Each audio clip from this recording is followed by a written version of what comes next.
Welcome to the General's Gentleman. Hello and welcome back to the RTS podcast. This time around it's somewhat going to be more of a group interview, a bit of a format change, because we have someone important. And sometimes it happens, every now and again we have someone important. We have Mr. Greg Black. Hello and welcome. Hello, thank you for having me on the show. This is a long time coming, I think. Yeah, a little bit overdue. And also joining me today is Mr. Sybert. He's well known in the CNC community, and he's been a little bit too cool and busy to do CNC casts. But I'm working on him. One day we'll do Red Alert 3 casts. And so Greg Black, I'm sure most people who play the CNC games know who you are. But maybe for those of you who are coming from like more of a Company of Heroes sort of background, my audience is a bit split. Do you want to give us a bit of an explanation of who you are and what you've done for Command & Conquer?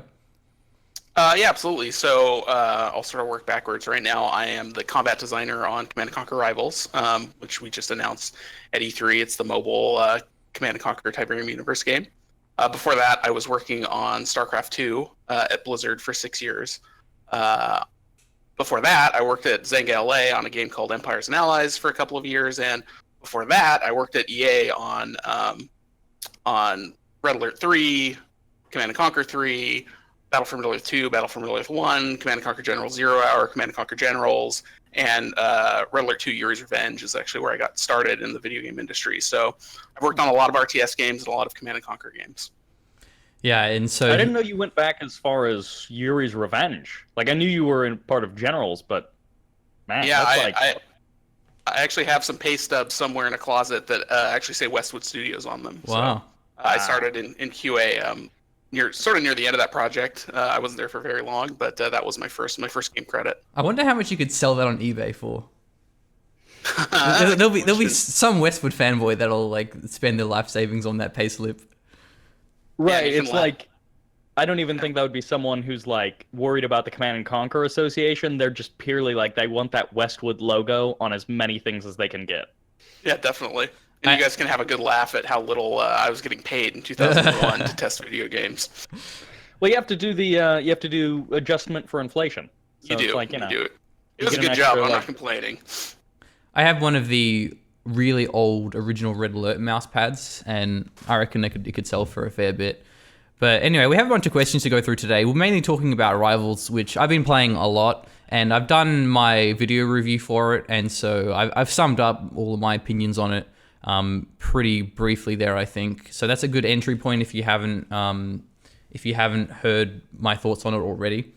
And I mean, there's been a lot of questions for Greg about like, so why mobile? So why free to play? All these kind of things. And I don't think they're very fun questions, and those questions have been answered a lot. So if you really are curious, you can look up other interviews and such. We're going to be talking more about the design, because I'm a designer. I like design of RTS games.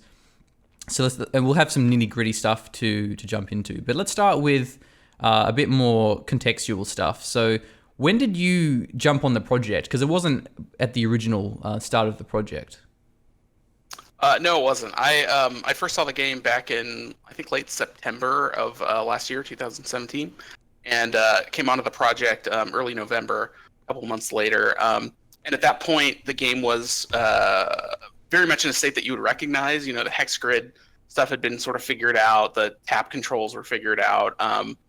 The sort of feedback that I gave during my interview, actually, to Michael Martinez, the executive producer, GM, I should say, general manager, was I think they had a really strong mobile RTS game, but it needed to be more. It wasn't Command & Conquer enough for me. So the sort of game designer, RTS designer side of me was like, this is really awesome. The Command & Conquer fanboy side of me was like, this needs to be better.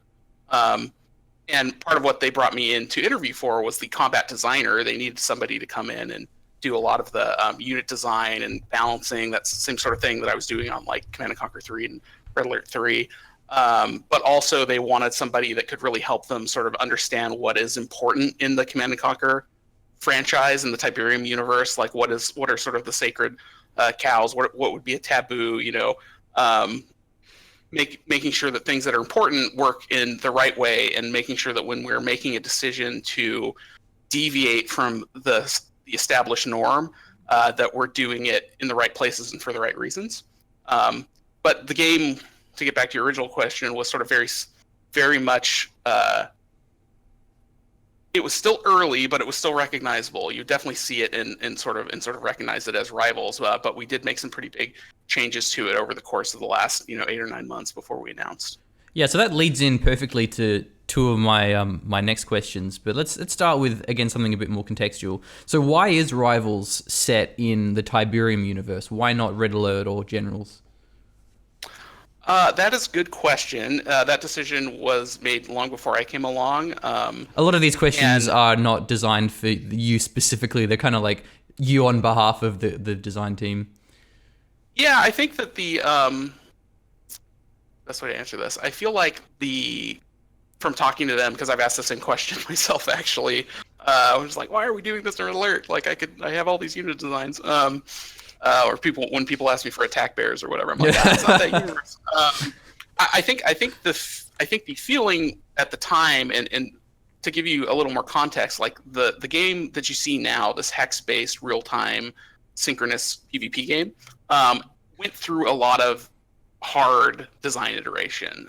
There were many different attempts at like how can we solve RTS on mobile, and so the decision to go with the Tiberium universe was made long before we landed in Hexland.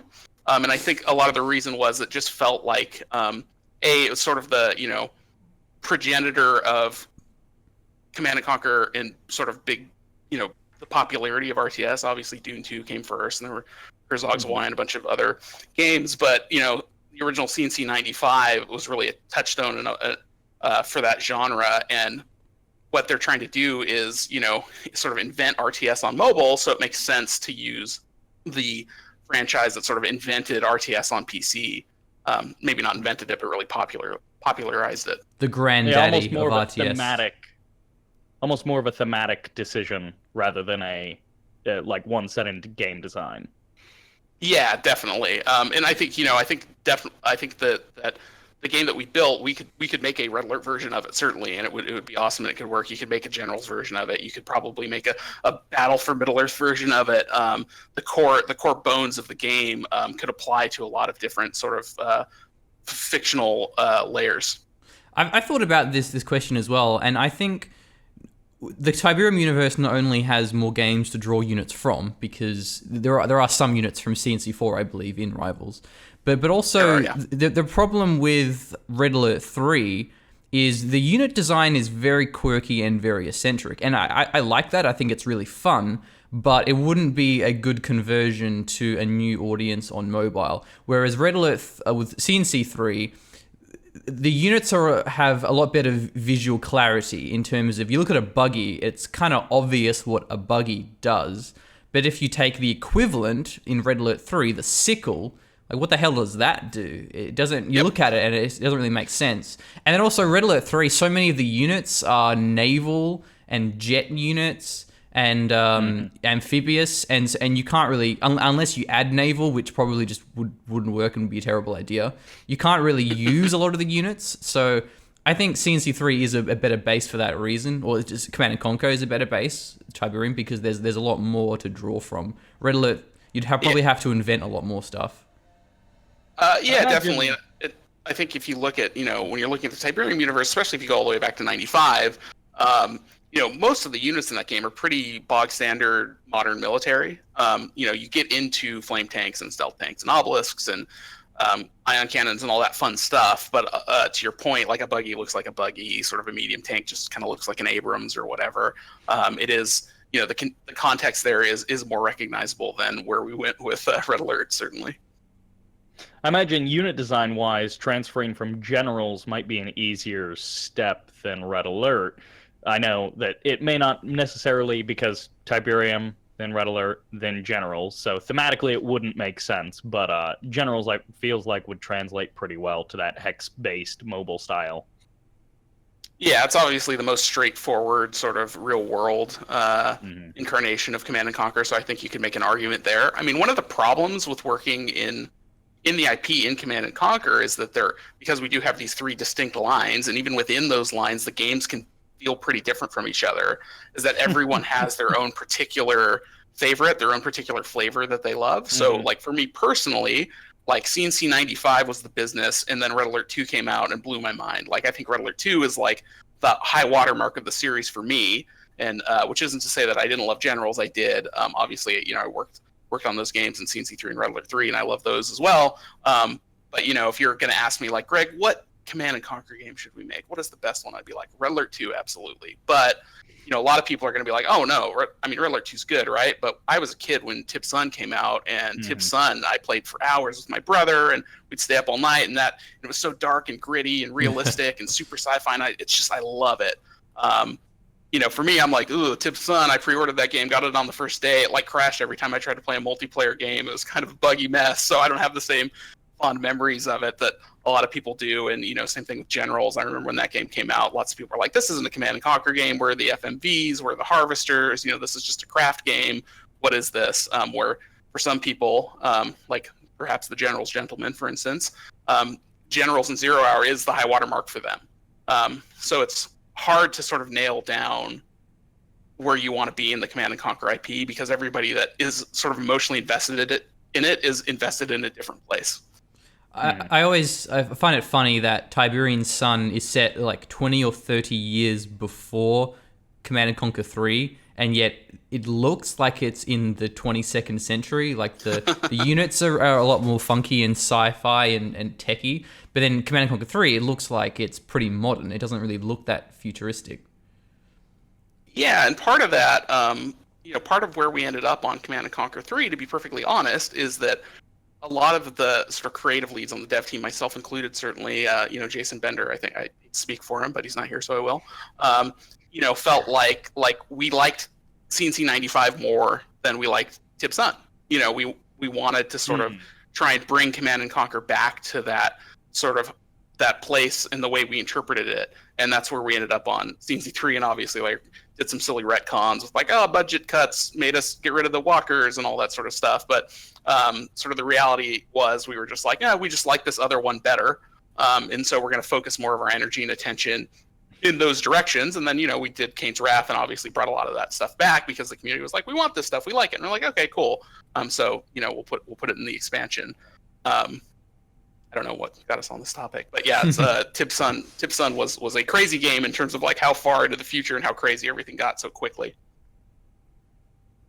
Okay, well, next question I have for you, Mr. Greg Black, is was there any thought put into whether or not Rivals should have sub-factions in the way that 0 Hour and Kane's Wrath does? Sub-factions is not a thing that we have discussed, at least since I've been there. Our sort of one of our big sort of challenges from a production standpoint is trying to get enough content just into the game.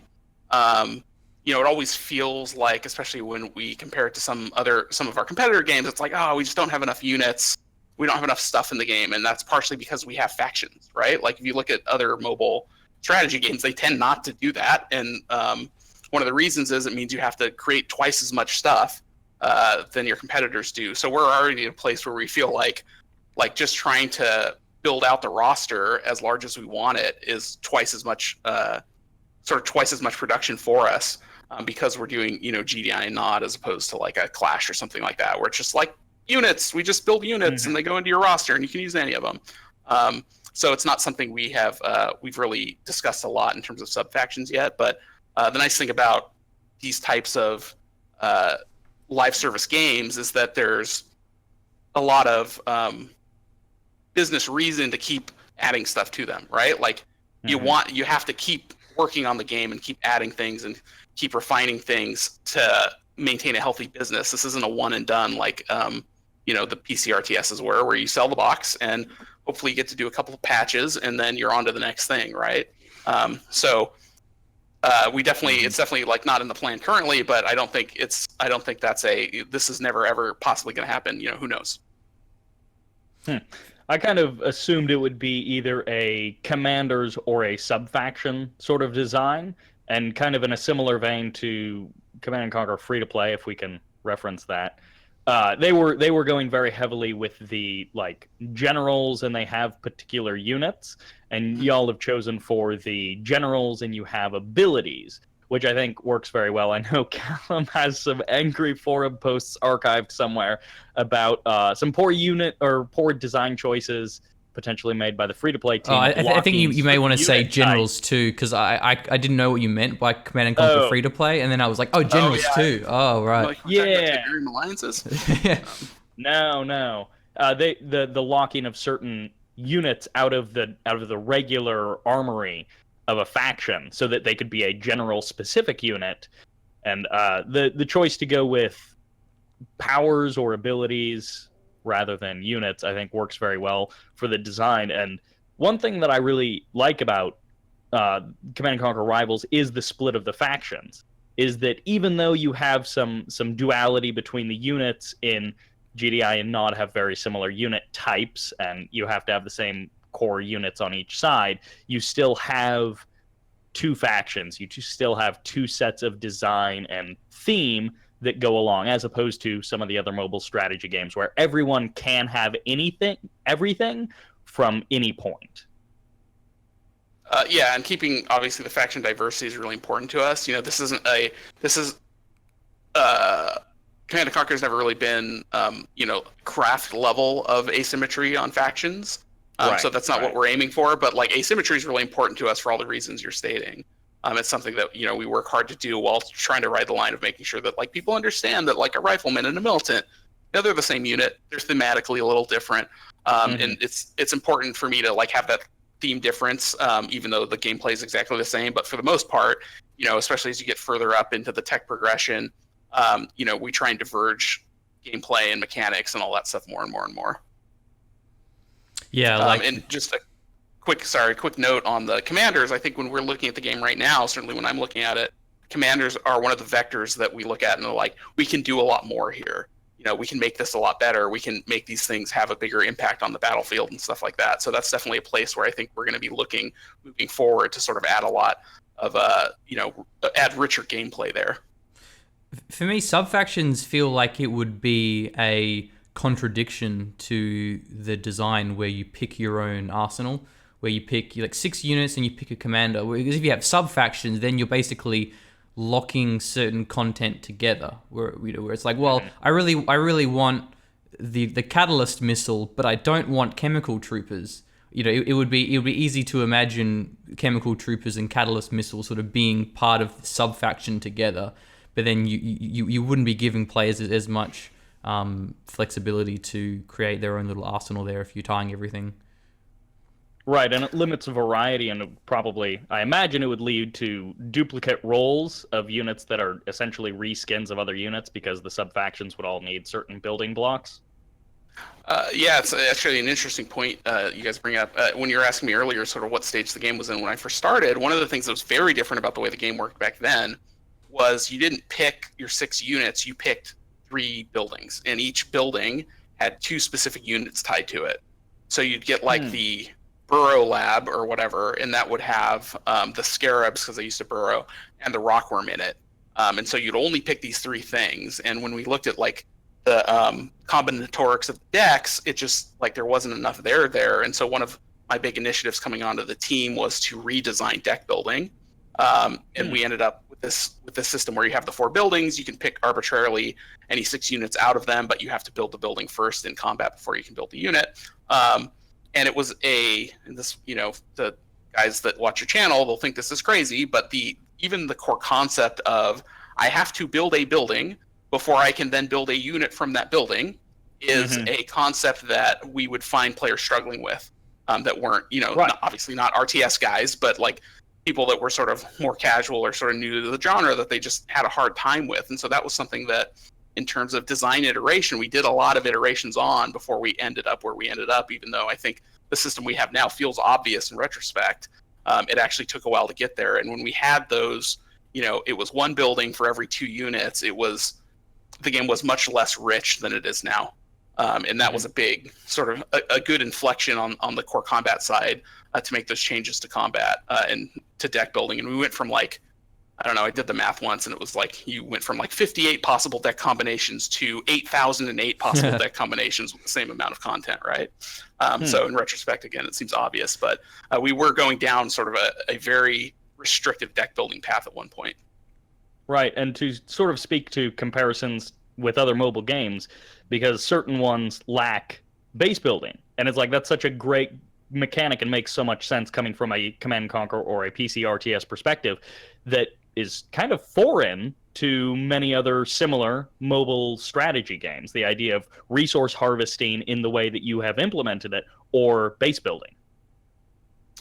Yeah, and it's very interesting. Callum, you probably have some insight into this as well, but having worked on a bunch of many RTS games now for a long time, I think guys like us that sort of grew up with these games and really internalized the sort of rules and the quirks and all that stuff have a hard time understanding how difficult a genre it is for a person to pick up that didn't have that upbringing. And now people will say to me like, well, I was 5 years old when I learned how to play this. I'm like, yes, you were a kid. Kids are amazing little learning machines. But we've had, I certainly, like on StarCraft 2, for instance, I remember we were working on the tutorial for Legacy of the Void, and we brought in some people, and this poor woman, one of the wives of one of our artists, she was having the worst day of her life. She could not hang, could not figure out the way things worked, couldn't sort of interact with the game at a really basic level, even though she's a perfectly competent human, knows how to use a computer.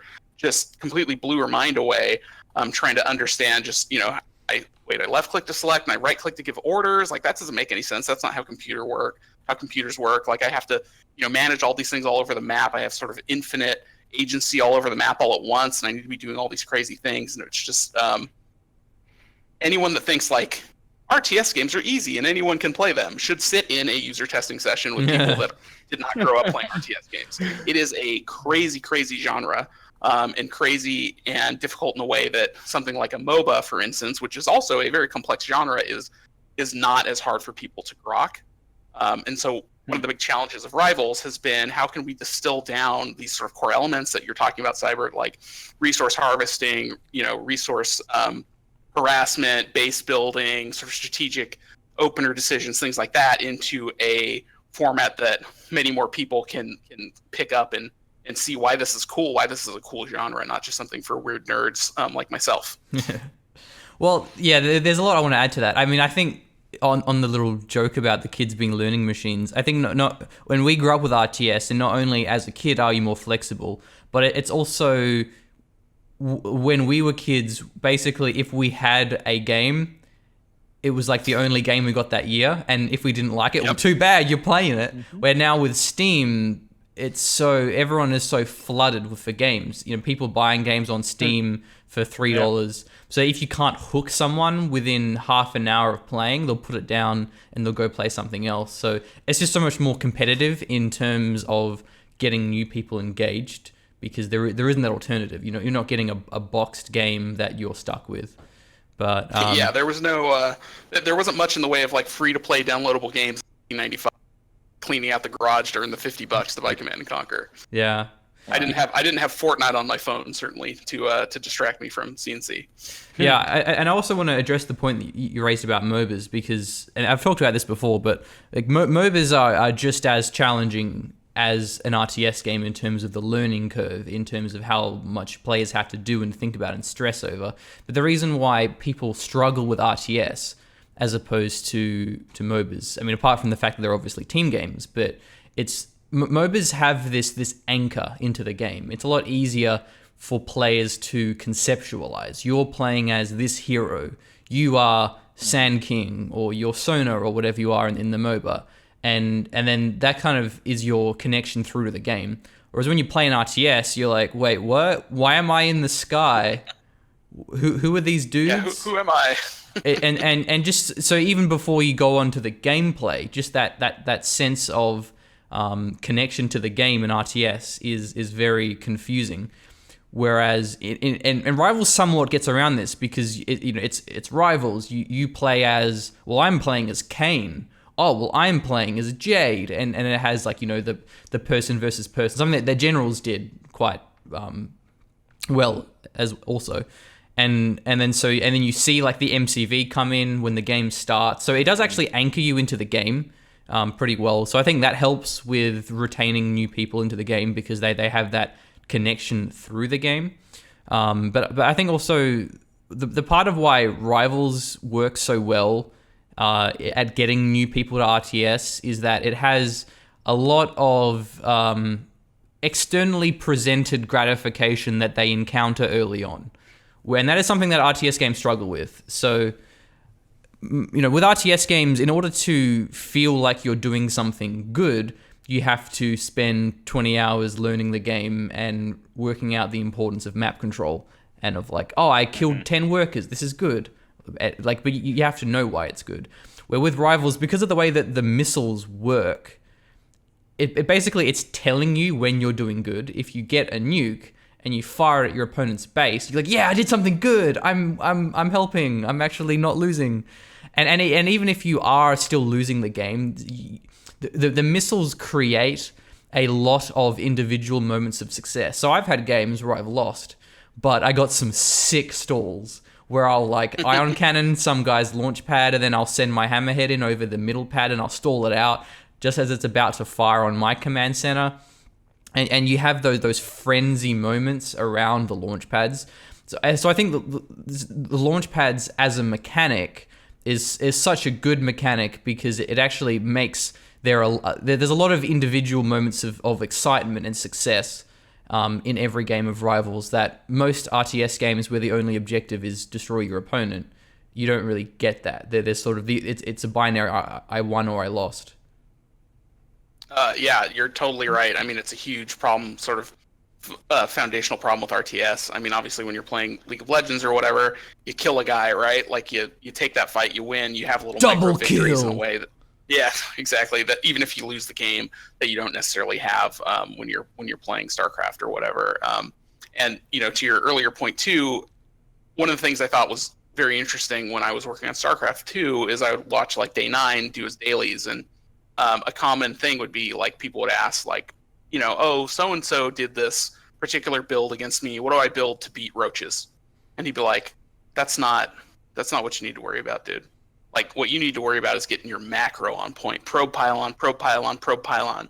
You basically have to learn to like play the piano before you can learn to really play the general in a game like StarCraft, right? In these really macro heavy RTS games where the executional burden is so high that you have to sort of get to a certain level of just execution performance before you can really start playing the game that I think a lot of people want to play when they play an RTS, which is the Yomi game of like, I'm trying to get in my opponent's head, try to figure out what he's going to do, try and pre-counter it, have a plan that I'm going to execute, and I'm going to be General Patton, and it's going to be awesome. And it's like, no, son, don't worry about that. Just worry about building as much as you can, as fast as you can, and never missing a probe. Which... that's one of the reasons that I was like more of a Command & Conquer fan, for starters, is there's less of that in Command & Conquer. The macro layer tends to be easier. It tends to be a little bit more about matchups and micro and things like that, which appeals to me personally. But I do think it's a big fundamental problem with RTS games, that they're just hard to get into for all the reasons that we've talked about, and hard to get immediate gratification out of them. Obviously, they can be very rewarding when you do, which is great. But something that sort of makes that gratification a little more immediate, I think, is not the worst thing in the world for the genre. Yeah, and Rivals bypasses a lot more of that macro, because when the game starts, you're interacting with your opponent within the first second, because you can hear through the fog of war what they build first, whether it's a harvester, whether it's a building. So it's a building, he's sending out riflemen, and then depending on if he goes barracks first, you position your rifleman somewhat differently. You may go for his like natural launch pad if you hear harvester first, because you know that he won't be able to contest that in time, and so like literally within a second of playing a game of Rivals, you hear what they're doing and you're interacting with your opponent, and then several seconds later you're basically fighting with a rifleman and so forth. So you really get into the action. It's been really an interesting challenge for me doing combat balance in trying to recalibrate how long things should take. Because I'd be like, oh yeah, this thing should take like 15 seconds to deploy or whatever. and like we'd put it in the game, and like 15 seconds is forever. It's Yeah. just like that is a glacial eternity. Like nothing in the game can ever take 15 seconds. It's like crazy how long that is, even though like in Red Alert 3, like 15 seconds might be fine because the game's 10, 20 minutes long. Try to calibrate like how much time is a factor, how much speed is a factor, like how much do I tune a unit based around how fast it is, because obviously that's a huge thing with how small the map is and the capture points being able to get on them quickly, how long things take to deploy, things like that. It's just everything is compressed a lot, which has been sort of an interesting design challenge for me to sort of like retune my brain from traditional PC RTS into this space. Yeah, the rockworm is the best example there, because on paper the rockworm sounds really overpowered, but it's really not, because basically you just lose the missiles. Like it takes what? It's just so slow. 15 seconds for it to get on a point, and that's often on too late. I mean, that's one of my questions actually is like how do you balance quirky, funky units? Because most of the units feel pretty standard in a sense of like, oh yeah, this is an orca, oh this is a bike, but then you have the rockworm and the scarabs. What was the intention for those units? That's a really funny question. So again, getting back to when I came onto the project, a fair number of the units in the game were already designed or were sort of already in flight when I came on. So the rockworm and the scarab are examples of that. They were both in our burrow building, which was sort of getting spun up right when we got there. And I can't speak to exactly what the original design intent was with the rockworm, other than it would be cool to have this big, scary burrowing worm thing. But I will speak to the scarabs, where the scarabs are very much an attempt to make, to reward players for sort of pre-planning to essentially set traps. They're essentially trap units. There's a reason they don't work like a baneling, where you can just sort of run them into a unit most of the time. You have to get there and set up first before, if you really want to get value out of them. So that was sort of our goal with the scarab, and the scarab is a unit that has gone through a lot of design and balance iteration, trying to get it to where it's at now. I don't love it where it's at now. I think it's working pretty well, given where it was in my head. In my head, it was like, this thing is a disaster, but players have found a way to sort of use it and interact with it in a way that's okay. I still want to make it better. The rockworm was another challenging one in terms of like just that burrow mechanic being difficult, when you can just sort of, even though it's very slow, you can get across to the enemy's base and just start pounding on it, right? So like, how do we tune that? How do we make it so that it's not just... And harvesters are... Yeah, you just get over there and just murder their harvesters, right? And it's hard to stop. There's not much you can do to prevent a rockworm from going where it's going to go. You just kind of have to be there and be ready for it. So to answer your question, hopefully the way I tune those is lots of iteration and lots of failing. And lots of just trying stuff out, coming up with theories like, how could this thing work? What should it be doing? What's its role? Moving forward. And certainly, like, if we were going to talk about RA3, like one of the things I did on Red Alert 3 was really pre-planned a lot of the unit roles and interactions. Not the specifics of how they interacted, but rather that, okay, we really need like a barracks-based scout. We want our standard barracks anti-infantry, our standard barracks anti-vehicle, blah, blah, blah, blah, blah, and basically work out from there into this big sort of matrix of interactions, and making sure that we have units that sort of fit in all those points in the matrix, and then going in and like designing like the wackiest, craziest thing we could think of to like do that job. And so where we're at with Rivals right now is we still have a lot of places that we want to fill in holes in that interaction matrix, and we have some units that sort of were born before the matrix was designed, and so they're a little bit orphaned, a little bit weird, which is cool. I think it gives the game interesting texture, and we get some neat units out of it. But it is a challenge to sort of get them balanced and honed in a way that feels both satisfying for the person using it, also for the person fighting it. I see newer users a lot of times complain about the rockworm because they just don't know how to deal with it, which is a totally reasonable problem to have if you're not like super up on the game and the meta and things like that. At the same time, I have high-level players telling me like, rockworm is terrible, and I never build it because it's so easy to counter. So it's like, oh my god, we've made a unit that is bad for people trying to fight it, and a unit that's bad for the person trying to use it. Like, we need to, this is a problem we need to solve, and hopefully we'll dial that rockworm in a little bit better. I don't think it's in a terrible place, but it could certainly be in a better place. Same with the scarabs. You brought up something which I think is really interesting, the idea of you can have a unit and an idea of how this unit functions, and then you release it into the wild, and the way that the players actually use it then changes your perception on the balance and what are the design changes needed for that unit. Can you talk any other examples from Rivals? Because, I mean, it's been a month or two since it's been opened up publicly. It's been about a month. It was a month and 2 days, I think, since we announced it. So the Scarabs were definitely a big one. I'm trying to think of what else has been. I mean, this is totally common in my experience working on RTS games. Mm-hmm. There's a reason, there's a reason why when an RTS game comes out in its initial beta, there's all this like crazy stuff in it, and you're just like, how did the developers ever let this through? It's so obvious that this is broken and completely doesn't work and is way overpowered. These games are so complicated. The interaction space is so large, and player agency has such a high impact on how the game works that it is very common and often very gratifying to see players use units in ways that you never expect. I'm trying to think of other examples in Rivals, but I'm kind of drawing a blank right now. Chemical Trooper is another one that was another kind of orphan unit. You're really nailing these guys. Where we had the Flame Troopers and we had the Militants, and so we're sort of covered on our early game anti-infantry on Nod from the barracks, from the Hand of Nod. My apologies. So what is the Chem Trooper for? And we had this cool mechanic about leaving the gas clouds around and then comboing that with the Jade Missile. Am I still with you guys? Yeah. Okay. My computer, my laptop's freaking out a little bit. My apologies.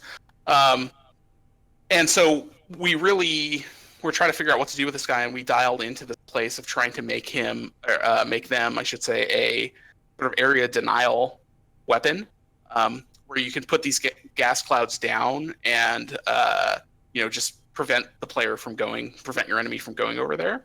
And that's kind of working okay. We just released a balance patch today. To make those guys we gave those guys more health today so that they can survive those like 2-on-1s, and you can do a little quick micro about like put the gas cloud over on this guy, put the gas cloud over on this guy, run away. But what we ended up really leaning into on those guys, which was a suggestion from just someone on the team, Jared, one of our QA manager, was like, wouldn't it be cool if these explosions just chained off of each other? And so now you can do these crazy things where people are discovering now you can run up to the base, try and attack a couple of different pads at the base, get a couple of gas clouds going, hit it with a catalyst missile, do these crazy sort of board wipe explosions. It's difficult and expensive to pull off, but when you do pull it off, 1 in every 10 games, 1 in every 100 games or whatever, it's really satisfying and an exciting moment. So we're kind of leaning more into that. Like, this is kind of a wild card, crazy combo unit. And I think you're going to see more sort of chem mechanics in the future that piggyback off of that with new units and whatnot. Where our original intent was very much sort of like an area denial sort of unit, which it still does that. It's just we're finding sort of new. We find the gameplay of the gas clouds and of the catalyst missile more compelling for those guys. There was a really good YouTube video that one of the community members made. It was like a tutorial of how to use Chemical Troopers, and he showed off some of the really funky mechanics you can do with the catalyst. Like you can catalyst off them, not just their clouds, right? Yeah, so that's sort of these suicide units. You run at a bunch of predators and you catalyst them. But I mean, one of the things that you started off saying, which I thought was interesting, of how you wanted to make Rivals more of a Command and Conquer game, and you talked about base building. Was there any other parts of Rivals that we now have that the game didn't originally have that you think are crucial to being a Command and Conquer game? One of the things, something that we spent quite a bit of time on that I was after I got there was like the base intro, for instance, having the MCV come in and unpack into the base, doing that camera pull out and things like that. My very first change to the game, actually, the very first thing I did was I went in and put establishing battlefield control string in the game because it was something else. It was like connecting to battle or something completely reasonable, but not like the thematic essence of Command and Conquer. And I was like, this is wrong. Let me change this. And that's like literally the very first check-in I made in the video game.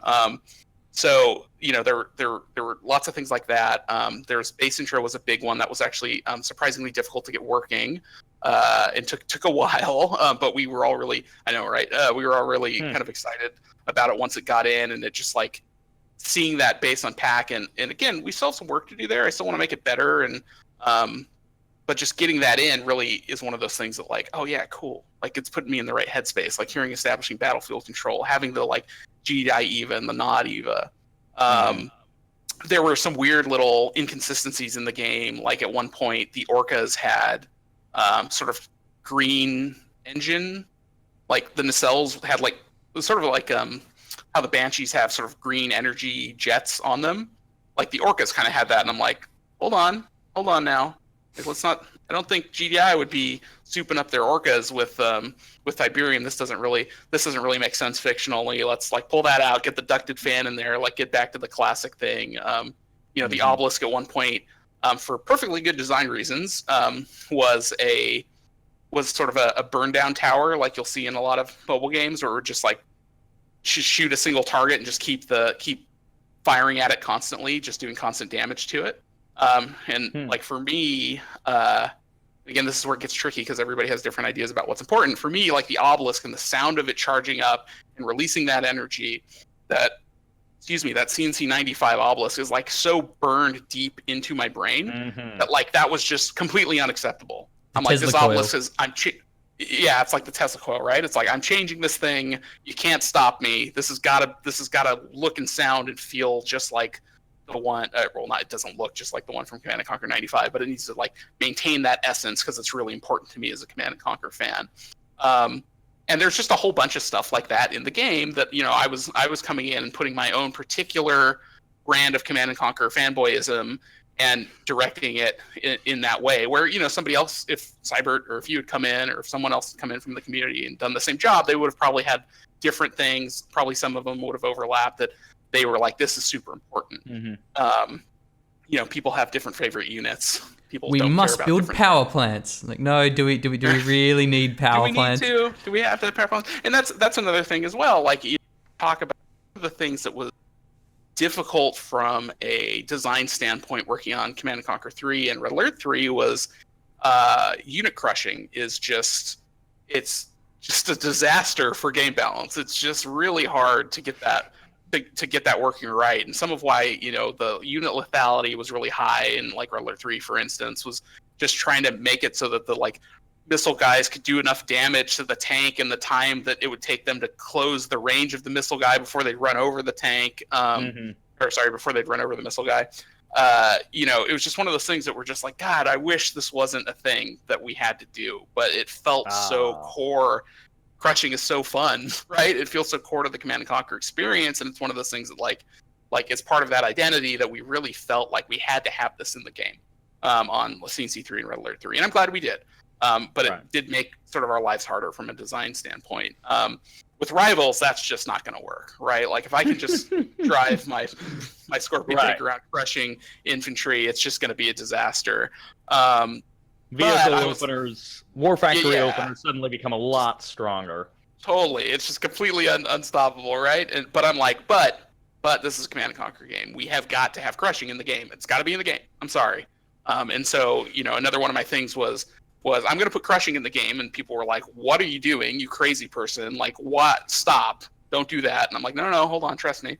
And we ended up putting it in the on the Mammoth tank. Of course, I don't know if either of you guys have unlock the Mammoth tank, but the Mammoth tank is the one unit in the game currently that can just roll right over infantry like they're not even there. But you can dodge it, right? Like you have time to avoid it. Absolutely, and that's kind of why it works, is because the Mammoth tank is the slowest unit in the game. It's also one of the biggest units of the game. You can it's there. You're going to see it coming, and you can move out of the way of it, and you get this kind of interesting, one of our designers puts it, you have this really interesting thing where there's like a ton of micro around this really slow unit, which you don't see a lot of the time. And it was one of those things that I had to sort of push through, because I felt in my heart that it was right for Command & Conquer, even though like just as a general mechanic it would have been wrong for the game. So a big part of my job is figuring out like how do we get this into the game in a way that doesn't break the game, but stays true to the spirit of the franchise and the games that came before it. It also just makes the Mammoth tank so much cooler, and because absolutely. otherwise, like, well, what's the difference between a Mammoth and a Titan? Oh, it has an air attack that's kind of weak. You're like, okay, and so having those little changes to the experiential interaction behind it is really important, and you were saying? I was going to say I totally agree, and I think like that texture richness, Command and Conquer, and I think when you look at great RTS, the Relic games, the Blizzard games, the Westwood games, for instance, I apologize for whatever I left out, TA or whatever. They have Age of Empires. They have a ton of personality and interesting unit designs and interesting gameplay on a per unit basis, where some of the maybe less fun RTS games, I won't name them, that are competently implemented but lack a lot of that charm and personality and a lot of I've that, named them.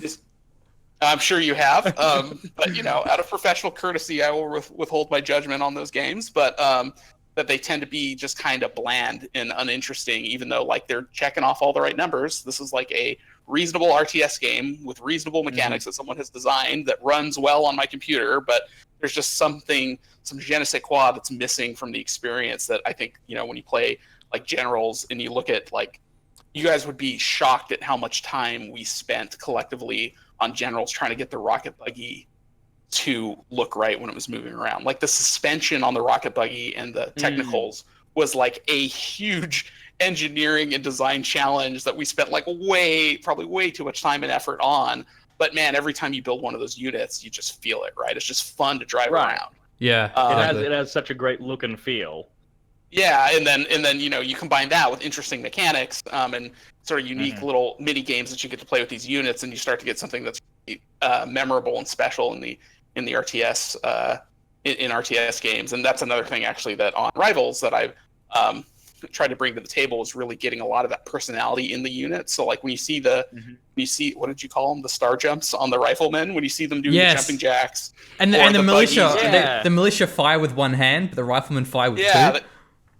Right, exactly. When you move the attack bikes, they do their little wheelie, and they have the sparks like backfire out of their exhaust, and all those types of things. Those are things that, like, for me, have always been really important to get right, even though it's a little more artsy fartsy floofy sort of experiential stuff. I really appreciate that stuff and have tried to work a lot with the artists to get that stuff into the game, to make these units really feel fun and interesting, like interesting little toys, in a way that before I came on board, that was not really like a focus of the combat design. So everything was a little more static, had a little less life. I really had to like work with Cal, our animator, who's like amazing. He does all this great work, and we've got some units coming that are just like the work he's done on them, mind blowing. You're gonna love them. But really work with him to be like, nah, dude, you gotta crank it up, man. Crank it up, keep making it crazier. Like, we got to see it on this tiny little phone. I want to see those things do their wheelies, and I want to see that tank bounce around, and I want to really have all this flavor sort of baked in to these units, so even when they're just kind of sitting there, they're still kind of fun to look at. And that's something that I personally feel is really important in RTS design that I think gets overlooked a lot. Right, those details are so important, and it's very easy to overlook them. You've touched on a couple of things, one of them being bringing that Command and Conquer flavor. I think there's a lot of people who, for various reasons, have said, but why Command and Conquer? And they feel like, oh, this isn't a real Command and Conquer game. But you and the team who was working on it before you have done so much to introduce those little bits of Command and Conquer that take it from what could have been a very bland and just generic mobile RTS, which is toting the name of Command and Conquer, but doesn't have any of those details. And you've packed so many of those details in, not just the unit names, because there are Command and Conquer games that have the unit names and the theme and don't feel quite like a Command and Conquer. And that was one of the most surprising things to me when I first launched Rivals, was how much it felt like a Command and Conquer, even though it was on the phone. And of course, there are limitations there. It really, it makes me very happy to hear that, because again, it's very important to me. It was very important to me to get that right and do that work and try and like really imbue that flavor, because that's one of the things that I really love about Command and Conquer, is just that it is not a boring paint by numbers RTS games. And although I do like those games and I do play them, there's something really special about, like again, like the rocket buggy is one of my favorite units ever, and it's all comes down to really how it moves and how it sounds. I mean, we did a lot of work.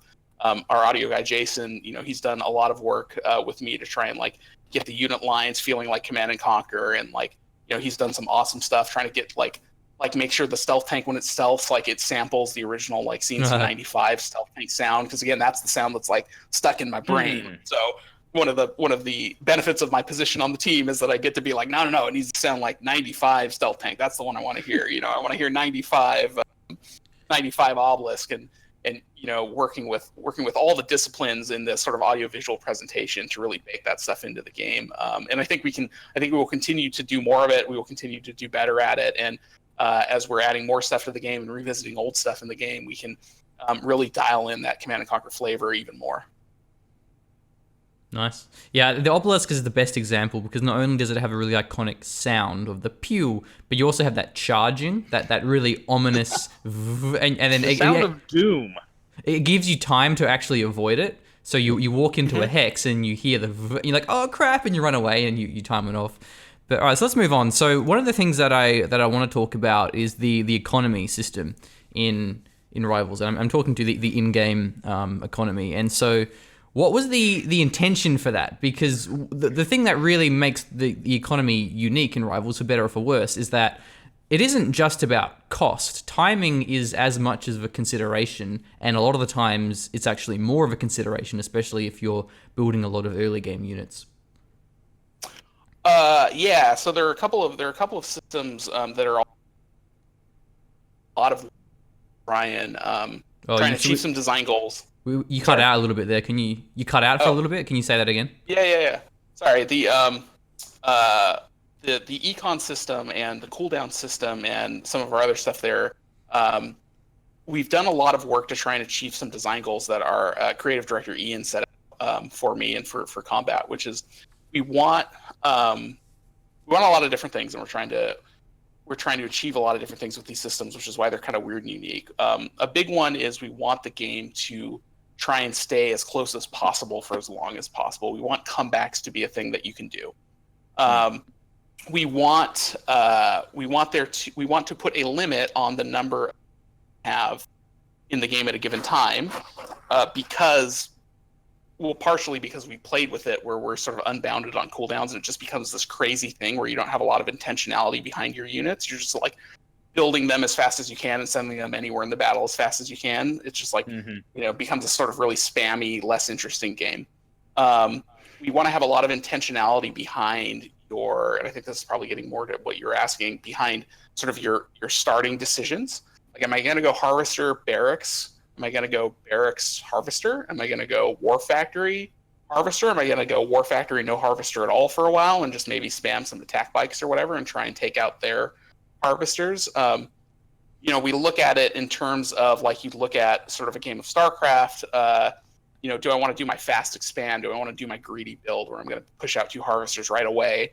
Probably stay on cheap units for a while to try and defend those Harvesters. Maybe even concede the first missile, understanding that I'm playing for the late game, in order to get into my tech lab and build my sort of world beating tech lab units, and win the game there, as opposed to that like I'm just going to sort of build quick, cheap offensive units as fast as I can, and really try and punish the other guy's economy and sort of feed off of his Harvesters with that Harvester bounty. And then eventually I should probably have to transition into maybe 1 Harvester, but I'm going to play a really aggressive game, try and win the game in 1 or 2 missiles, or even do something more standard. Like my standard opener is usually Barracks Militant Harvester, Hand Militant Harvester. And play a very sort of standard, lots of scouting, lots of reacting to what my player is doing, sort of letting the game evolve in a more mid-rangey, War Factory unit sort of way, not so hard into the early game units, not so hard into the late game units, but sort of a fairly standard conservative build. So that's one of the things that we're trying to do, is have a lot of that. And again, it's all pressing it down into the short game duration. having these same sorts of like strategic level macro decisions that you're making in a game of CNC3 or a game of StarCraft, but really boiled down to these very quick decisions you're making right at the start of the game. Nice. Okay, so I have one more question, and then I feel like I should let Sybert ask some more. But so one of the, I guess, the criticisms that I have is I feel like 6 units is too restricting. Because I find as much as deck building is kind of fun, for me it isn't this creative endeavor of, I get to pick the units that I want to play. It's more about how do I have everything that I need and not lose. And so I go like rifleman, rocket, tank, buggy, bike for anti-air, and then I have one unit that I can get. So why is 6 units the magic number? Why not 8? Why not 7? I think that's a really good question, and it's something that I also think about a lot. And I don't necessarily know that I know that 6 units is the right number. 6 units is sort of the number that we settled on, and that we're at right now. I can definitely see advantages to having more units in your deck. I could also see, that also sort of increases the complexity of the game in some meaningful ways and makes each of those deck decisions a little less meaningful. So I wouldn't contend that 6 is the perfect number, and that's absolutely what we should do. But it's, as ever, something we continue to look at. And I think what will happen for sure is we're going to add more units to the game. And so you're going to have more options in that initial 4 units you feel you have to have. Like, it's not great right now that you feel you have to have riflemen in every game. Like, it's probably okay. Mm-hmm. It's not, ruining the experience for people that there are a lot of riflemen running around, but it would be better if you also had, sort of an equivalent in the War Factory. If you wanted to open War Factory, maybe you have something that provides a lot of the same benefits for the low cost that a rifleman does, or something in the airfield even. So I think one of the ways that maybe won't completely address your concerns, but hopefully will alleviate them somewhat, is just by adding more things to the game, and giving you more options in those initial sort of 4 things you feel like you have to bring, so that there's a little more. There are more interesting decisions going on in that, in more of your deck building. Yeah, I think part of my issue there is balance, because now in this patch today, you've buffed jump jets, so now it's like, maybe I don't have to run missiles, maybe I can run something else, and also a lot of it's to do with commanders. Like, I feel like I need to have, if I'm playing Nod, I either need to have Catalyst or I need to have a Flame Tank and Oksana. Otherwise, I just can't deal with the Obelisk of Light, because the Obelisk of Light is really powerful. So I think that will improve with balance, but I think more units would actually make the deck building more fun. And I think the worst thing ever when playing Rivals is when you lose a game and you go, "There's nothing I could have done. I didn't have anything against his Kodiak." Like, I just lost that game because of my deck. Yeah, deck losses are not something we want, right? It's definitely something we strive and continue to strive to probably won't ever eliminate them, but to make them as rare as possible and to give people lots of interesting options building decks so that they don't find themselves in these positions. But I totally sympathize. I've been in a position recently where we were playing a King of the Hill tournament internally, and I had won. I'd beaten 3 people, and then I wasn't changing my deck between games, and one of the engineers that's much better than me at the game anyways identified this hole in my deck, and he went and Jackson Kodiak'd me, and it was just, there was no hope. I wasn't going to win that game. Once I saw that Kodiak show up, I knew I was doomed. Obviously, I could have built my deck differently in a way that wouldn't have run into that, but I didn't. And it wasn't the best feeling in the world. So it's certainly something that's on our radar, although I don't necessarily have a satisfying answer for how we're going to fix it or prevent it from happening ever. All right, Sybert, anything you want to ask? I do have a couple of follow-up questions, but I guess one concern... I'm sorry, Sybert. Can I take a quick break? I need to go close the blinds because I have, the sun. Yeah, us gamers don't like the sun very much. It's out to get me. Every time I go for a walk, it's like, "Hey, bro, want some skin cancer?" And I'm like, "No, not today, man. Not today." That's why I scheduled this for nighttime for me. Then I don't have to worry about the sun. I was actually concerned they didn't have enough questions, but Greg is really good at answering questions. Oh. There's multiple. He has a lot of interesting things to say. So yeah. Right, my apologies. Hopefully you can cut that out in editing. No, we were making great small talk, Sybert and I. When it comes to small talk, we know what we're doing. Okay, awesome. We've filled enough hours of just empty stream as you're trying to waste time for like the next guy to get ready for his match or like get back from making chicken noodle soup or something. Anyways, I do have a couple of follow-ups. I guess one is not a question at all. It's just a comment on the requirements of filling kind of those 4 essential blocks that you talked about of like anti-infantry infantry, anti-tank infantry, and then the same for vehicles, anti-infantry vehicle, and then an anti-vehicle vehicle.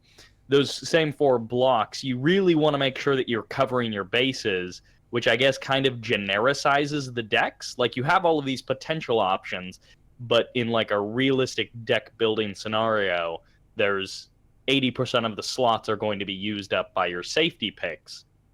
So I guess that's just something that I hadn't like actively considered from a design point of view, but once Callum brought that up, it's like a whole different design challenge that I guess you have to overcome. And I know you just spent a couple minutes talking about that basic problem, but so yeah, anyways, totally. I mean, my actual question, unless you have more to say on that. No, it's fine. Go ahead. Okay, so my actual question is, in deck building games, particularly mobile ones, you inherently almost always have some kind of asymmetry in deck building possibilities. So for example, once I went through the tutorial and you're granted like your initial 6 cards or whatever, it's sort of random as far as which cards you unlock after that. I got the MLRS. Callum, what's the name? Sandstorm. Yeah, I got the Sandstorm, right? Someone else ended up with a Titan. And so the very first time I encountered a Titan, I had never seen a Titan before in the game. And so I number one, I responded very poorly to it. But how does the potential of asymmetrical choice influence the game design? And how much did that like sort of adjust choices that you had made? Well, 2 things. One, when you come out of the tutorial and you get your epic, so your first 5 units, everybody gets the same 5. And then you get one of 3 epics. So you got the Sandstorm. You can also get the Zone Troopers and the Titan. You know, I spent a fair amount of time trying to make sure that those units were roughly balanced against each other, roughly balanced in terms of what they could do to the other units in the game, so that every one of them had good, decent counters. That you weren't automatically granted a win if I got Titan and you got Sandstorm, for instance. Right. And to be honest, that was the random 3 epics coming out of the tutorial was a change that we made fairly late in development. And one of the reasons we did it is so there was deck diversity, so you weren't just coming and fighting the same army that you had over and over and over again until you sort of unlocked a bunch more units. So we just spent a lot of time trying to dial those in to make sure that they were fair in that initial in sort of that initial starting condition. And certainly our data has shown us that like it's not perfect. Like the win rates for those 3 units aren't identical, but they are pretty close and probably okay. We can make it a little bit better as we will continue to strive to do. But we did an okay job at that. And I'm sure people that are watching this that like get beaten up by Titans every time are like, "What are you talking about, you idiot? Titans clearly OP or Zone Troopers or whatever." Well, I wasn't trying to like criticize the initial epics that you get. I just meant the asymmetry in potential choice that characters have, like on a larger whole, because we see that in other mobile strategy games as well. There's an inherent, I mean, it's still balanced well. I still feel like the games that I lose are not because, well, mostly are not because of my opponents like got some ace in the hole kind of card. It was they outplayed me. That's how I've always felt in most of the games, is that I played poorly, and if I would have played better with the cards that I had, I just was curious as to how that inherent asymmetry or potential for asymmetry influences the design. Yeah, totally. And I didn't think you were criticizing that initial thing at all. It's come up some other places in how it's working. For instance, I don't think the initial the 3 nod epics are as close as the GDI one, so there's still some work to do there. But anyways, in terms of your macro question, one of the things that we look at a lot in some places where I think we've sort of gotten it wrong in our initial rollout is for instance the order in which unit unlocks happen, and we sort of have a good understanding of if a unit, depending on a unit's rarity, how likely it's going to be in some deck, and making sure that we're unlocking units in a sane way that you are likely to have the units you need to counter anything that you could potentially be matching up against. Okay. So to give you an example of a place where I think we could do better is I think we could unlock the sniper team much earlier in the GDI progression, which will give players a stronger counter to things like the cyborgs and to a lesser extent the zone troopers that I know a lot of players struggle with. And we ended up putting the sniper team where we did because it's a 2-range unit. And, if you look at sort of the unit progression, the units are getting more mechanically complicated farther into the progression as you'd expect them to. We don't start you out with the most complicated units and work to the easiest ones. We go the other way. But ultimately, sort of now that we have the game in early access and we're learning a lot about how it really works, it's like, actually, it's probably okay to have a 2-range unit earlier, given the need for GDI players to have something equivalent to like a flame trooper in terms of being able to deal with the tech lab level infantry. So we do a lot of work. I work with my PM partners a lot to sort of figure out, like, is our unlock order correct? Are our rarities correct? Are we setting ourselves up for traps that people can fall into if they get unlucky with their unlocks where they're unable to counter a certain thing and trying to avoid those? It's very challenging. One of the things that's been interesting for me working on a game with this sort of unit rollout is just how much effort it is to get right and to do in a sane, reasonable way. It just adds, additional layers of complexity to the design space that wouldn't be there when you're just like, I'm going to make Red Alert 3 and everyone will have 16 units on each faction and they're, all available right off the bat. It's just another dimension, another vector that we really have to think about and try and make smart decisions. And sometimes we do, and sometimes we don't. But it's a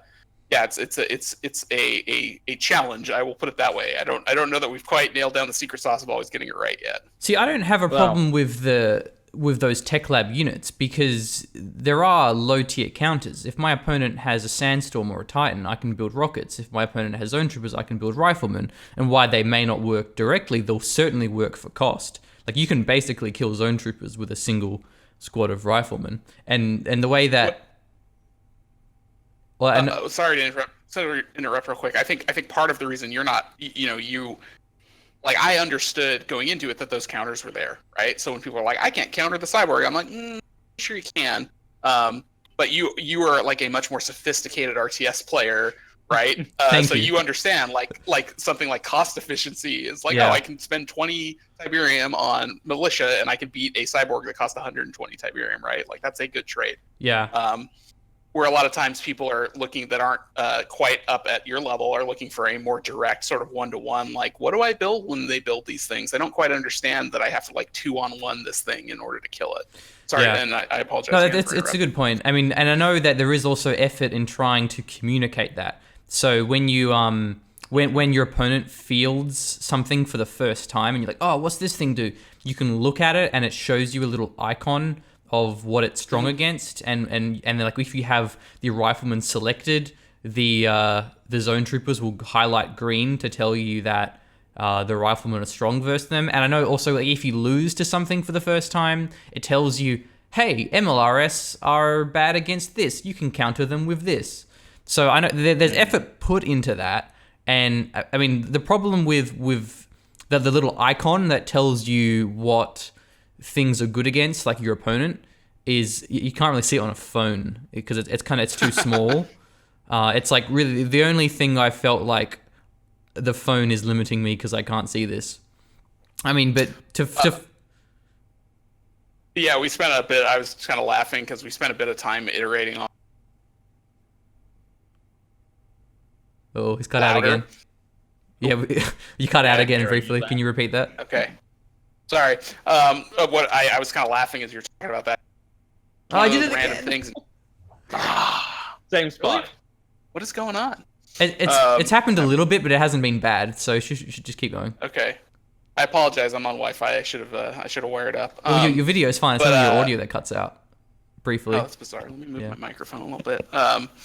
Yeah, it's one of those that like the size of that icon and loud it is in terms of how visually loud it is something we iterated on a bit.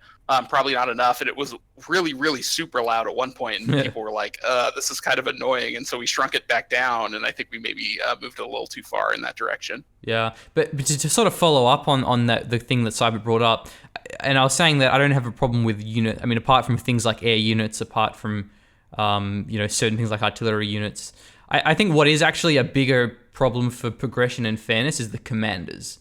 So if I have Lieutenant Strongarm with my little Gatling turrets and Sybert has the ion cannon, I'm like, oh, come on, this is not fair. And arguably you could say that they're balanced because you got to play them in a different way. Like Strongarm is right. Like you can play really aggressively. You can get those turrets down to help you get the launch pads. You can harvest to harass. Like the ion cannon is sort of, it's bad if you're behind because it's really expensive. But in general, I think the ion cannon is certainly more powerful, and especially it feels more powerful when you're versing it and it blows up 3 sandstorms and you're like, oh my god, this is not fair.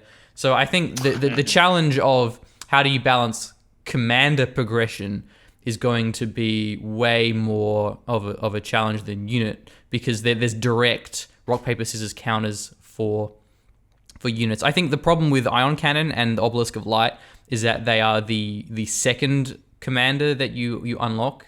Maybe it's actually the third in the case of GDI. I can't remember if Liang is second or third.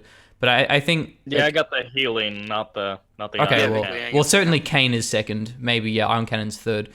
As I think like moving those commanders to the last commander you unlock, because even if we're assuming that all of them are balanced, which I'm not assuming, but let's say they are, the Ion Cannon and the Obelisk of Light viscerally feel the most powerful, and they're more expensive, so like that kind of, it makes sense. And so I think you want to introduce players to those commanders in a way that is like, it is consistent with the time that you unlock them is consistent with their raw power.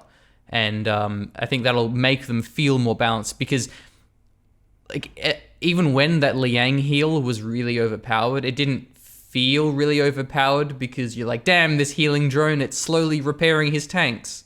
Like, it doesn't feel as overpowered as, bam, I lost 3 sandstorms.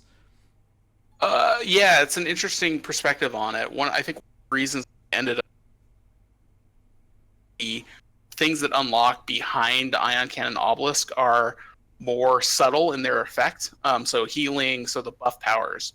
It's less obvious to a newer player why that is a good power and why it's useful and how to use it. So we indexed on that and said, okay, we'll put the more obviously, like, why wouldn't you want the Ion Cannon? Why wouldn't you want the Obelisk? It's like, it's a lot more obvious what they do, what their function is, and much more impactful. So we have them earlier. And the more subtle, nuancy powers unlock a little later when we felt like players were more likely to be able to grok why they were useful at all. But I totally see your perspective on it. Makes sense. Yeah, I think it's just a lot more frustrating, like, especially with Nod, like going from Seth to get these like flame trooper spawns that you can just build anyway, to then being able to completely prevent your opponent from capturing a launch pad for like 60 seconds. And even just like speaking outside of gameplay, Kane is the leader of the Nod, and Solomon is the leader of GDI. So it's sort of it's just weird that you don't unlock them last. Yeah. that is weird thematically. Yeah. I mean, and that's one of the challenges that I've sort of run into as a designer on Ashes and now Star Control is you have to actually pick between competing interests. It isn't always about gameplay. It isn't always about balance. It's you have to think about the cool factor. You have to think about the art factor. What's visually clear? Like, how do we communicate this? There's all these competing interests that you have to try and satisfy. Yeah, I mean, that is sort of the essence of design as a job and a discipline, is having seemingly irreconcilable differences that you need to somehow make work together. And it's just, I mean, that is like the whole ball game. That's like all you do all day, right? It's just like, oh God, how do I make 1 and 1 equal 3? It's impossible, but you got to find a way. Yeah, well, I'm happy to leave it here. I know it's been about over an hour now, but if you have any more questions, Sybert, feel free to jump in. I mean, you did actually, in your questions document, you had something that you and I talked about, which was just map variety. So one thing that I was very pleased to see, again, kind of from the PC RTS standpoint, is the multitude of maps, the fact that there is more than one map, and that different stages aren't just reskins of the same map. So can you talk a bit about the map design? Why did you choose to have more than one map when it makes it a bit more difficult for people coming from that mobile RTS, where other mobile strategy games, sometimes just one map? Yeah, it's a great question. And actually for a very, very long time, and we, our creative director, Ian, decided to try and make maps and thought like, our hope was that by doing different map layouts, we'd be able to encourage different strategies, put them into specific places in the player progression, so that like, when you start unlocking aircraft, you have maps that are a little more that are designed to be more forgiving to aircraft, right? Sorry, that's a bad way to put it. There are more ground blockers on the map, so it like makes sense that you want something that can fly here. And our hope was that we would see this diversity in gameplay that I think you guys are seeing, and we were really pleasantly surprised at how much it brought to the game. Now, again, you'd think like, oh, PCRTS, of course it's going to bring a lot to the game, but like for as small as the maps are in terms of the total number of hexes, the amount of variety we get out of gameplay from those map differences and how different each map feels has been like one of those like, we thought it might work, and then we tried it and we're like, oh my god, this is great. Like this had a much bigger impact than any of us anticipated. And actually, I was just literally just having this conversation with Ian today about how it's still surprising us like how impactful these different maps were. And we're doing a lot of work now on like, we are learning a ton in the early access about how the different maps play, how the different biomes play. I mean, obviously, there's the Badlands map with all the Tiberium right in the middle. And if you're playing as, if you're playing as Jay, that's like, oh, this is amazing. Look at what I can do. There are maps where talking about the obelisk. The obelisk is incredibly powerful on some maps and much less so on others. So there's still a lot of work to be done in terms of dialing that stuff in. But we've been really excited and really happy with how much it has brought to the game. And it's just been one of those things that has been like, oh, this is awesome. We thought this would be good, and it turned out to be pretty great. And I think that's going to be another place where we add a lot more stuff to the game. Yeah, I like the strategy of making a bunch of maps and seeing what sticks. Because there's a lot of different maps, and some of them are really bad, and I hate playing them for very. But that's okay. It's like a pre-alpha, like pre-alpha. You don't have to keep it all. Yeah, and if you go back to any RTS game, like if you go back to Wings of Liberty StarCraft, and you play those launch maps, they are awful. Those maps are so bad, and because it took a while for Blizzard in that case to kind of. Oh, we get what the formula is now. We know what we're supposed to make maps.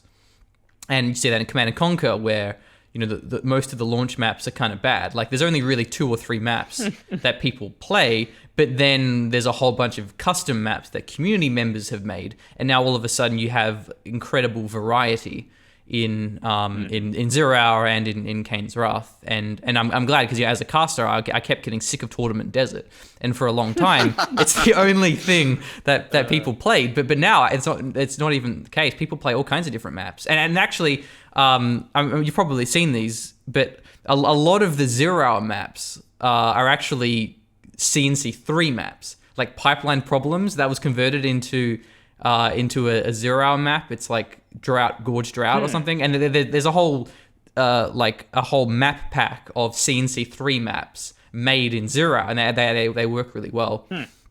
And so I think just in general, and it's even with my work on Ashes, there's a lot of bad maps. You just got to make a lot of different maps and see what works, and then you kind of delete the bad ones, or at least try and fix them to match that formula. And like some of the maps with the 2 missiles, I mean the one where there's like a left-right, that's a really frustrating map, because it just you get this endless stalemate. But I had a game on one of those 2 missile maps, one of the desert ones, where there's like a north-south launch pads, and it was intense. There was like a solid minute of pure stall out, where we were just like throwing units at each other, like trying to. Oh, it was stalled at 99%, and we were trying to like tip it over, is what I meant. So like the anti stall out. We just kept like hurling stuff at each other, like ion cannon to clear, suiciding air units, throwing down turrets. Those two maps actually could work really, really well. And I'm guessing that the two maps were kind of like, this is probably going to be bad. Yeah, it's a really good observation, and actually, side by side when you're describing, the missile pads were 4 hexes, and it was impossible to end the game on that map. You just could not break the 4 hex to capture point maps, and that was something we learned before we went out to early access. Thank God, because if you guys were playing on that, you'd be absolutely pulling your hair out. It was one of those things where like we looked at our internal data and we're like, why are there so many games going to draws? And like we looked at it and it's like, oh my God, 99% of them happen on this one map. So that was like a rule we established very quickly, which is like no 4 hex capture point maps when there are only 2 capture pads. It just does not work. And yeah, to your point, we're just we're learning a ton about them and we're going to continue to iterate on them. And we have a big long list. Another one of our designers, Brett, is doing a bunch of work on maps right now based on feedback that we're getting from the community and sort of our own internal playtesting and our own internal data to try and get those things really dialed in. I mean, obviously, I've said that about a lot of stuff today, but the fact of the matter is the game is like in early access. I mean, this is the earliest of all the Command & Conquer games that I've ever worked on. This is the one that sort of went out to the community the earliest in terms of where the game was at and how much room we have to continue to iterate on it. So it's been really great. A lot of the reception has been really, really strong, and people have been really enjoying the game, as I have been since I came to work on it. But we're still sort of in very early days of this game that will hopefully be going on for years and years and years. And so there's tons of learning on our side. We learn more about the game every day. Every balance patch we put out, we're learning more. We're learning about the maps, and we're just constantly, we've got all these plans. I wish I could talk about them, but you never want to say you're doing anything specifically because then people get mad when the plans change. But there's just there's going to be a ton of iteration forward and making this stuff better and better and better. And the community feedback and having the game out in people's hands this early has been super fun for me, super awesome in a way that we just never really had the opportunity to do on like CNC3 or Red Alert 3. Right. Anything else, Sybert? I mean, yeah, I can ask some questions, but do you have to go, Greg? They're a bit too much. I don't have to go, but some of the questions that I have left are a bit too future-facing, and I'm not sure that they make a lot of sense. So, no, I'm good. All right, well, I think it's been fun. I'd love to do this again sometime, because I have some more questions, but I feel like we've hit that sort of point where you don't want to drag it on for too long. So thanks a lot, Greg. It's been really cool chatting to you, and, I remember as a dweeby teenager, I think I was 16 when Red Alert 3 came out, like buying the I'm so old. The collector's edition of Red Alert 3 and watching Battlecast Primetime. I remember you were like doing a cast on it or something, and you were like, "This is why Kirov airships are the best unit. Every other unit sucks." So that is true. Yeah. So I guess my final question is: when is Battlecast Primetime coming back? And Sybert, when is Community Battlecast Primetime coming back? Oh man, yeah, Sybert, when is it coming back? Greg, I'm very excited to follow your lead once again. After the official thing gets axed, I'll bring back the community thing. Okay, all right. That's not in my hands. That show is to other people. So. But yeah, we'll end it up here. So thanks for watching, everyone. Hopefully you found this interesting. It's been always a pleasure talking to you, Sybert, and hopefully we'll do this more often. And likewise, Greg, best of luck with Rivals, and you'll be hearing from me again when I play a map that I don't like, and I go, this is why I don't like this map. Absolutely. Yep. I look forward to it. It's been a lot of fun talking to you guys. We've been sort of in contact forever, so it's great to finally get a chance to come on and talk and actually have a face-to-face conversation. Yep. Right. Yeah. But yeah, thanks for having me on. It's been great. Okay. See ya.